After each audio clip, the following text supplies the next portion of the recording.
জাতিসংঘ সাধারণ পরিষদের অধিবেশনে যোগ দিতে সেপ্টেম্বরে যুক্তরাষ্ট্র যাচ্ছেন প্রধানমন্ত্রী।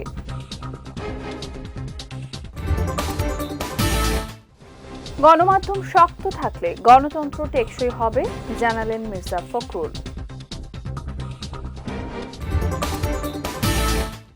এবং বিদেশ ফেরত মেধাবীদের কাজে লাগাতে চায় সরকার, বললেন পররাষ্ট্র প্রতিমন্ত্রী।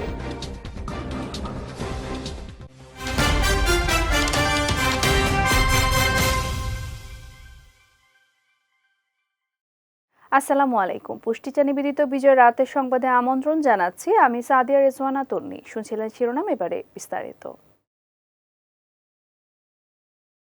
আগামী সেপ্টেম্বরে অনুষ্ঠিতব্য জাতিসংঘের ৮১তম সাধারণ পরিষদের অধিবেশনে যোগ দিতে যুক্তরাষ্ট্র সফরে যাচ্ছেন প্রধানমন্ত্রী তারেক রহমান। কূটনৈতিক ও দলীয় সূত্র মতে আগামী ২১ সেপ্টেম্বর প্রধানমন্ত্রীর নিউ ইয়র্কে পৌঁছানোর সম্ভাবনা রয়েছে। জাতিসংঘের অধিবেশনে অংশ নেওয়ার পাশাপাশি বিভিন্ন দেশের রাষ্ট্র ও সরকার প্রধানদের সঙ্গে বৈঠকে অংশ নিতে পারেন তিনি। আর ২৪ সেপ্টেম্বর সাধারণ পরিষদে ভাষণ দেওয়ার কথা রয়েছে তার। জানা গেছে সফরকালে তার ক্যালিফোর্নিয়ার সান ফ্রান্সিসকোতে যাওয়ার সম্ভাবনাও রয়েছে। জাতিসংঘের সাধারণ পরিষদের ৮১তম অধিবেশনের নির্বাচিত সভাপতি পররাষ্ট্রমন্ত্রী ডক্টর খলিলুর রহমানের সভাপতিত্বেই সাধারণ পরিষদের অধিবেশনে ভাষণ দেবেন প্রধানমন্ত্রী তারেক রহমান, যা হবে বাংলাদেশের জন্য একটি বিরল ও গৌরবময় মুহূর্ত।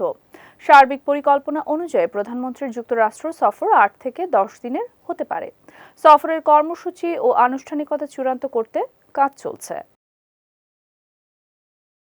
গণমাধ্যম শক্ত থাকলে গণতন্ত্র টেকসই হবে বলে মন্তব্য করেছেন স্থানীয় সরকার, পল্লী উন্নয়ন ও সমবায় মন্ত্রী এবং বিএনপির মহাসচিব মির্জা ফখরুল ইসলাম আলমগীর। বলেন, সাংবাদিকদের নিরপেক্ষভাবে সত্য তুলে ধরতে হবে। শুক্রবার রাজধানীর একটি হোটেলে টেলিভিশন এডিটর্স কাউন্সিল আয়োজিত টেকসই গণতন্ত্রে গণমাধ্যমের ভূমিকা শীর্ষক সেমিনারে তিনি এ কথা বলেন।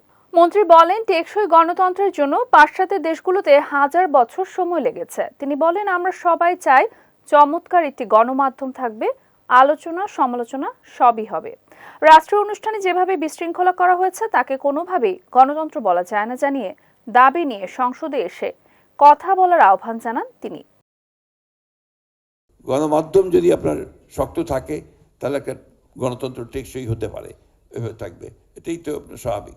কিন্তু বাকি জিনিসগুলোকে আমরা দেখতে হবে যে কোন কোন জায়গাগুলোতে আমাদের আমাদের আপনার ক্ষতিগুলো রয়েছে। এর মধ্যে সবচেয়ে বেশি আমি যেটা মনে করি যে যদি আমরা ইনস্টিটিউশনগুলোকে ডেভেলপ করতে না পারি তাহলে এটা হবে না।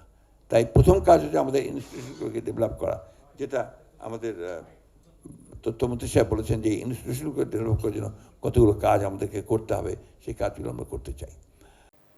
অনুষ্ঠানে প্রধান আলোচকের বক্তব্যে তথ্য ও সম্প্রচার মন্ত্রী জহিরুদ্দিন স্বপন বলেন, বর্তমানে কৃত্রিম বুদ্ধিমত্তার উপস্থিতি সাংবাদিকতাকে বড় চ্যালেঞ্জে ফেলেছে।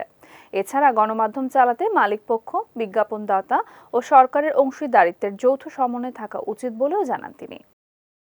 সাংবাদিকতা পেশা এবং সংবাদপত্র শিল্প জগৎকে একটা ভিন্নভাবে বিবেচনা করা যায় কিনা, কেননা অন্য কোনো পণ্য উৎপাদনের মতো মুনাফার প্রবৃদ্ধিটা কিন্তু এখানে চট করে এরকম না। তাহলে মুনাফা না থাকলে উদ্যোক্তা থাকবে না, তাহলে কি এই জগৎ থাকবে না? তাহলে এই জগৎকে ধরে রাখার জন্য এবং এখানে বিনিয়োগকারীদেরকে ধরে রাখার জন্য এবং তার মুনাফার প্রভাবকে ঠিক রাখার জন্য আমাকে প্রথমে একটা ইকোসিস্টেম ডেভেলপ করতে হবে।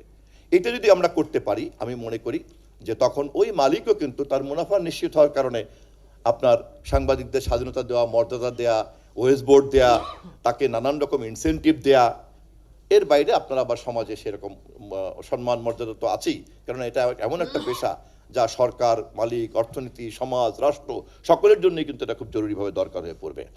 দেশের উন্নয়নে বিদেশে উচ্চশিক্ষা গ্রহণকারী তরুণদের জ্ঞান, দক্ষতা ও অভিজ্ঞতাকে কাজে লাগাতে চায় সরকার, এমনটাই জানিয়েছেন পররাষ্ট্র প্রতিমন্ত্রী শামা ওবায়েদ ইসলাম। শুক্রবার রাজধানীতে foreign admission and career consultants association of Bangladesh আয়োজিত ১৪তম আন্তর্জাতিক শিক্ষা এক্সপোর উদ্বোধনী অনুষ্ঠানে প্রধান অতিথির বক্তব্যে তিনি এ কথা বলেন।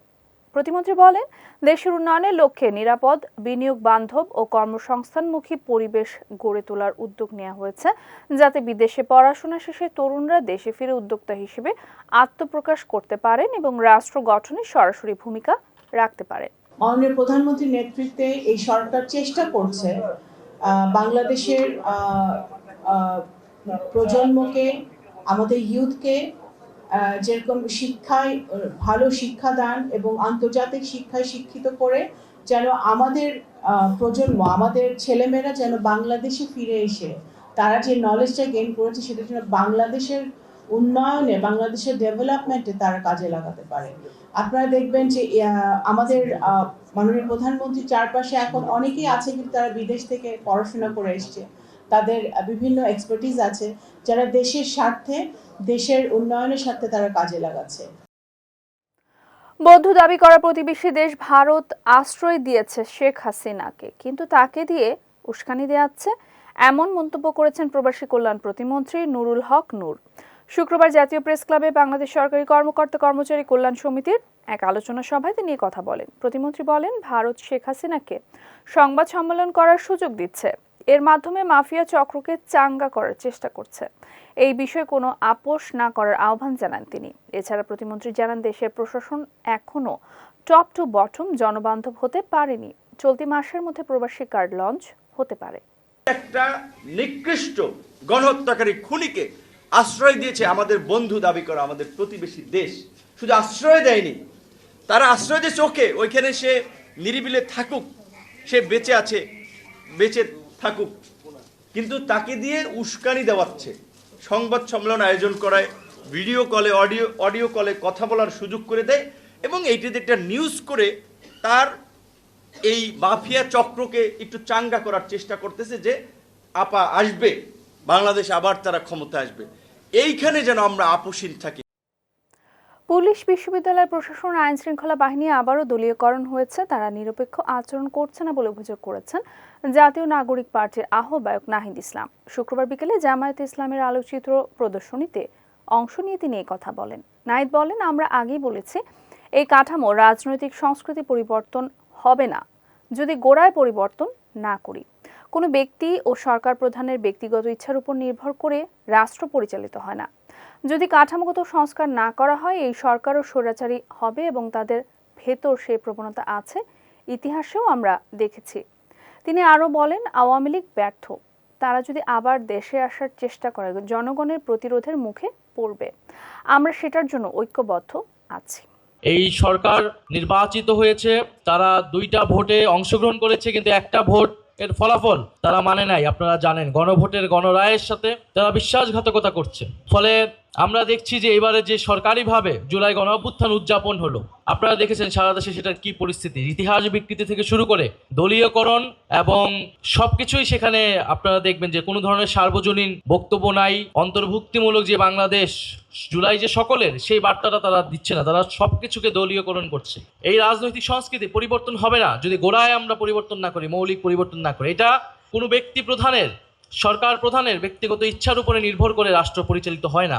যদি কাঠামোগত সংস্কার না করা হয়, এই সরকারও স্বৈরাচারী হবে এবং তাদের ভিতর সেই প্রবণতা আছে, ইতিহাসেও আমরা দেখেছি। বাজারে গত সপ্তাহের তুলনায় কাঁচা মরিচের দাম কিছুটা কমতির দিকে, তবে সবজি, ডিম সহ অন্যান্য নিত্য প্রয়োজনীয় পণ্যের দাম এখনো চড়া। ফলে মরিচের দাম কিছুটা কমলেও বাজারে গিয়ে স্বস্তি পাচ্ছে না ক্রেতারা। রাজধানী বাজার ঘুরে আরও জানাচ্ছেন সহকর্মী শায়ন সাব্বির, ক্যামেরা ছিলেন সোহানুর রহমান সোহান। বিগত 2-3 সপ্তাহ ধরে সবজির বাজারে বৃষ্টির কারণ দেখিয়ে অতিরিক্ত দামে পণ্য কিনতে হয়েছে ক্রেতাদের। সেই সময় 100 থেকে 120 টাকার নিচে বলতে গেলে কোনো সবজি ছিল না বাজারে। সেই তুলনায় বাজারে সবজির দাম কিছুটা কমে এসেছে। বেশিরভাগ সবজি এখন 80 টাকায় বিক্রি হচ্ছে, তবে 2-1টি সবজির দাম এখনও 100 টাকার ঘরে রয়ে গেছে।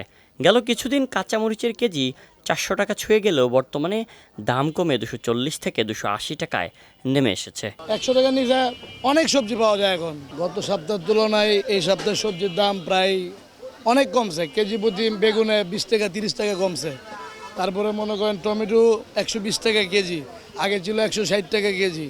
কাঁচামরিচের দামটাও কমছে, 400 টাকা ছিল, এখন 280, আবার একটু নিয়ম কিনলে 240 টাকাও আছে। এদিকে বাজারে 200 টাকার নিচে মিলছে না ব্রয়লার মুরগিও। সপ্তাহ ব্যবধানে ডজন প্রতি ডিমে 15 টাকা দাম বেড়ে বিক্রি হচ্ছে প্রায় 150 টাকায়। বিক্রেতারা বলছেন, সিন্ডিকেট আর নানা অজুহাতে দাম বাড়তিয়েই পণ্য দুটির। গত সপ্তাহ থেকে এই সপ্তাহ ব্রয়লারের দাম বাড়ছে, আর সোনালির দামও বাড়ে নাই, দেশির দামও বাড়ে নাই। কইলে দাম বাড়তে মাল শর্ট এই নানান কিছু দেয়া হয় তেজগাঁও তারা অন্ধ। আমার তো মনে হয় এই টাইমে তো কোনো দাম বাড়ার কোনো প্রয়োজনে নাই। নিত্যপণ্যের লাগামহীন মূল্যবৃদ্ধিতে প্রতিনিয়ত চাপ বাড়ছে নিম্ন ও মধ্যবিত্ত পরিবারের ওপর। বাজারে দাম কমেছে সবজির। গত সপ্তাহের তুলনায় প্রায় 20 থেকে 30 টাকা পর্যন্ত কেজিতে কমেছে প্রায় সব ধরনের সবজির দাম। তবে বিশেষ করে যে কাঁচামরিচের কেজি ছিল গত সপ্তাহে 400 টাকা, সেটি সপ্তাহ ব্যবধানে কমে 240 থেকে 280 টাকা পর্যন্ত মানভেদে বিক্রি হচ্ছে। এদিকে মুরগি, ডিম ও ব্রয়লার মুরগির দাম বেড়েছে। ব্রয়লার মুরগিতে কেজি প্রতি দাম বেড়েছে 10 থেকে 20 টাকা পর্যন্ত, আর ব্রয়লার মুরগির যে ডিম রয়েছে সেটি বিক্রি হচ্ছে ডজন প্রতি 150 টাকা পর্যন্ত। বিক্রেতারা বলছেন সরবরাহ ঘাটতির ফলেই দাম বাড়তি। শায়াম সাব্বির, বিজয় টিভি, ঢাকা। রাজধানীতে ঢাকা মেট্রোপলিটন পুলিশের নিয়মিত অভিযানে গত 24 ঘন্টায় 414 জনকে গ্রেফতার করা হয়েছে। একই সময় 47টি মামলা দায়ের করা হয়েছে। শুক্রবার ডিএমপির মিডিয়া অ্যান্ড পাবলিক রিলেশনস বিভাগের এক সংবাদ বিজ্ঞপ্তিতে তথ্য জানানো হয়েছে। অভিযানে ডিএমপির রমনা বিভাগ 27 জনকে, লালবাগ বিভাগ 22 জনকে, ওয়ারী বিভাগ 48 জনকে, মতিঝিল বিভাগ 72 জনকে, তেজগাঁও বিভাগ 45 জনকে, মিরপুর বিভাগ 112 জনকে, গুলশান বিভাগ 35 জনকে এবং উত্তরা বিভাগ 53 জনকে গ্রেফতার করেছে। এই সময় তাদের হেফাজত থেকে অস্ত্র, গুলি ও বিভিন্ন প্রকার মাদক এবং মাদক গ্রহণের সামগ্রী উদ্ধার করা হয়। গ্রেফতারকৃতদের বিরুদ্ধে আইনগত ব্যবস্থা গ্রহণ প্রক্রিয়াধীন রয়েছে বলে জানিয়েছে ডিএমপি। সারা দেশে হামের উপসর্গ নিয়ে গত 24 ঘন্টায় আরও 3 শিশুর মৃত্যু হয়েছে। একই সময় হাম ও হামের উপসর্গ নিয়ে আক্রান্ত হয়েছে 1218 জন শিশু। স্বাস্থ্য অধিদপ্তরের নিয়মিত প্রতিবেদনে বিকেলে এই তথ্য জানানো হয়েছে। প্রতিবেদনে বলা হয়, গত 15 মার্চ থেকে বৃহস্পতিবার পর্যন্ত সারা দেশে হাম ও উপসর্গে মোট 860 জনের মৃত্যু হয়েছে। এর মধ্যে উপসর্গের 764 জন এবং নিশ্চিত হামের মৃত্যু হয়েছে 96 জনের। এই সময়ে নতুন করে 85 জনের হাম শনাক্ত হয়েছে এবং আরও 733 জনের শরীরে উপসর্গ দেখা গেছে। এই সময়ের মধ্যে মোট 1,33,638 জনের উপসর্গ পাওয়া গেলেও হাম শনাক্ত হয়েছে 16,740 জনের শরীরে। এবারে পুষ্টি চিনি গুঁড়া চাল নিবেদিত জেলার সংবাদ।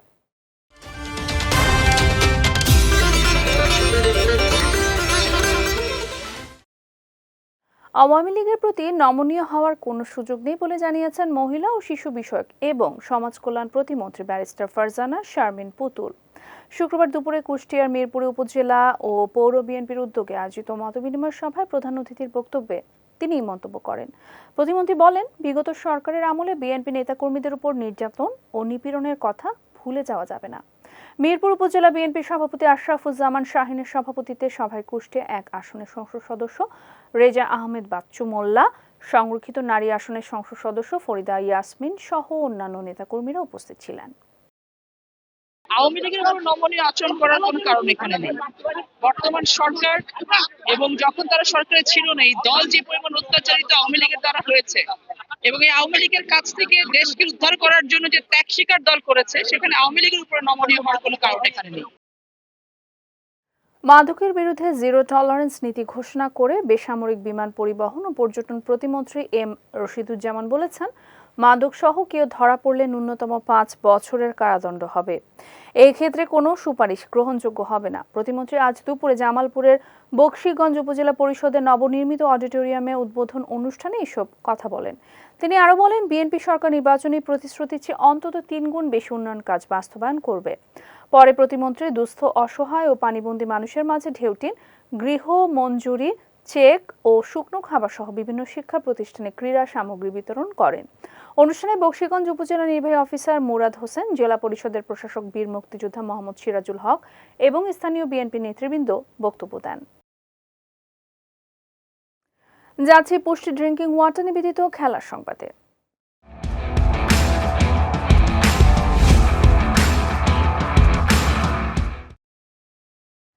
3 দিনের প্রস্তুতি ম্যাচে অস্ট্রেলিয়া একাদশের বিপক্ষে 73 রানে পিছিয়ে থেকে দ্বিতীয় দিনের খেলা শেষ করেছে বাংলাদেশ। শুক্রবার ডারউইনে আগের দিনের করা 2 উইকেটে 51 রান নিয়ে দ্বিতীয় দিনের খেলা শুরু করে স্বাগতিকরা। দিনের শুরুতেই জশ ফিলিপকে হারালেও দ্রুতই পরিস্থিতি সামাল দেন কার্টিস প্যাটারসন ও জেক ক্লেটন। টিগ উইলি শতক হাঁকিয়ে অস্ট্রেলিয়া একাদশকে নিয়ে যান বড় সংগ্রহের পথে। অল আউট হওয়ার আগে 355 রানের পুঁজি পায় স্বাগতিকরা। জবাবে দ্বিতীয় ইনিংসে ব্যাট করতে নেমে 19 রানে 2 উইকেট হারিয়ে চাপে পড়ে টাইগাররা। নতুন ব্যাটারকে সঙ্গে নিয়ে তৃতীয় দিনের খেলা শুরু করবেন তানজিদ হাসান। এর মধ্য দিয়ে দ্বিতীয় ইনিংসে 2 উইকেট হারিয়ে 19 রান স্কোর বোর্ডে জমা করেছে টাইগাররা। লিওনেল মেসির বড় ছেলে থিয়াগো মেসি বার্সেলোনার একাডেমি লা মাসিয়ায় যোগ দিতে যাচ্ছেন। সম্প্রতি সামাজিক যোগাযোগ মাধ্যমে এমন গুঞ্জনের ডালপালা মেলেছে। বিভিন্ন প্রতিবেদনে দাবি করা হয়েছিল ইন্টার মায়ামির যুব দল ছেড়ে কাতালান ক্লাবটির যুব একাডেমি ব্যবস্থার সঙ্গে যুক্ত হতে যাচ্ছে 13 বছর বয়সী থিয়াগো। এবার এই বিষয়ে মুখ খুলেছেন লিওনেল মেসি। অ্যাটলেটিকো সান লুইসের বিরুদ্ধে ইন্টার মায়ামির 4-2 গোলের জয়ের ম্যাচে জোড়া গোল ও একটি অ্যাসিস্টের পর স্টেডিয়ামে ঢোকার মুখে সাংবাদিকদের প্রশ্নের জবাবে মহাতারকা শান্ত ও দৃঢ় কণ্ঠে জানান না। মেসির এমন স্পষ্ট উত্তরের পর এটি নিশ্চিত মেসির সবচেয়ে বড় ছেলে থিয়াগো ইন্টার মায়ামিতেই নিজের ফুটবল প্রশিক্ষণ চালিয়ে যাবে। 2023 সালে মায়ামিতে আসার পর থেকে মিডফিল্ডার হিসেবে বেশি খেলছে সে। এর আগে বাবার পেশাদার ক্যারিয়ারের ধারাবাহিকতায় সে বার্সেলোনার যুব একাডেমি বার্সা এসকোলা এবং পিএসজি একাডেমিতেও খেলেছে।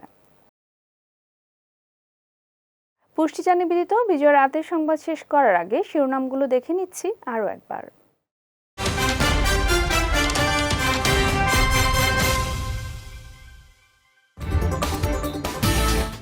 জাতিসংঘ সাধারণ পরিষদের অধিবেশনে যোগ দিতে সেপ্টেম্বরে যুক্তরাষ্ট্র যাচ্ছেন প্রধানমন্ত্রী।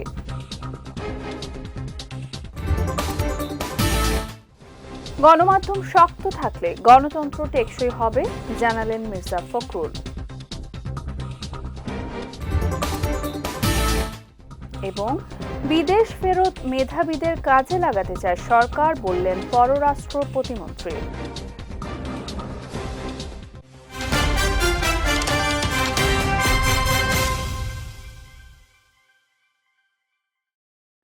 বিজয় রাতে সংবাদ শেষে আজকের মতো আমি সাদিয়া রেজওয়ানা তন্নি আপনাদের কাছ থেকে বিদায় নিচ্ছি। আগামীকাল একই সময়ে নতুন সব খবর দেখতে চোখ রাখুন বিজয় টিভিতে। এছাড়াও আজকের বিজয় রাতের সংবাদের ভিডিও দেখতে পারেন আমাদের ইউটিউব এবং ফেসবুক পেজে। আমাদের ইউটিউব হলো youtube.com/বিজয়টিভি অফিসিয়াল এবং আমাদের ফেসবুক পেজ হলো facebook.com/বিজয়টিভি লিমিটেড। এতক্ষণ সঙ্গে থাকার জন্য ধন্যবাদ সবাইকে।